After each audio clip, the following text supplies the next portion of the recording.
The Phantom Photographer. I bought a Kodak digital camera from Walmart and wasn't happy with the clicking sound that I heard coming from it when I first went to use it. I decided to return the camera and choose a new one of the same brand from the same store. When I returned home, I inserted batteries and proceeded to turn it on. I couldn't believe what I saw, as in front of my eyes there was a photograph of myself from the neck down, already in the camera. I knew it was me as I was wearing the same shirt as in the photo. There was no way a store employee could have taken this photo, as the camera was never removed from the box until I got home. Additionally, I couldn't have taken the photo of myself by accident, as the perspective was from a distance, and I couldn't have taken such a photo of my on my own.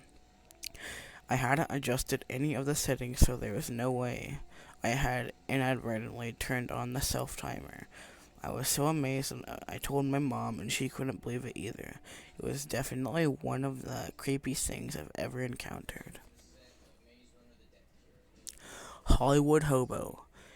In 1984, I moved to Hollywood from Connecticut with my boyfriend Glenn. We lived in North Hollywood, and being very close to Hollywood, we would often walk into town. One afternoon, we were heading towards Vine Street and passed many recessed storefronts as we went. The construction of all these storefronts was similar: a tiled front floor with the door to enter, recessed way in, with display windows on each side. As we passed one building, I noticed a tall, dark-skinned man leaning inside the entryway. He was facing out and looking down the street toward us as we came walking up to Vine Street. I looked directly into his face and noticed his appearance. He was dressed in rumpled clothing and was unshaven with a slight beard, had long hair, and was very tall.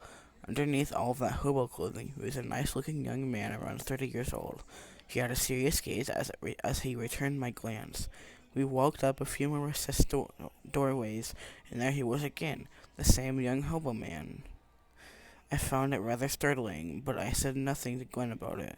We walked up and past many more recessed business, and yet another doorway in the same position, and there he was again. Each time he met our eyes, it was the same man with the same serious gaze. By the third time, my own gaze became a stare. That was it. I didn't see him again. I know he could have run up past us on the sidewalk, because as the sidewalks were very busy with pedestrian traffic, and I would have seen him. Why did he show himself to me? Why did he want to spook some young woman he didn't know? To this day, I did not understand how this could have happened, and I wonder if I had simply been looking at a ghost with nothing better to do on a Sunday afternoon.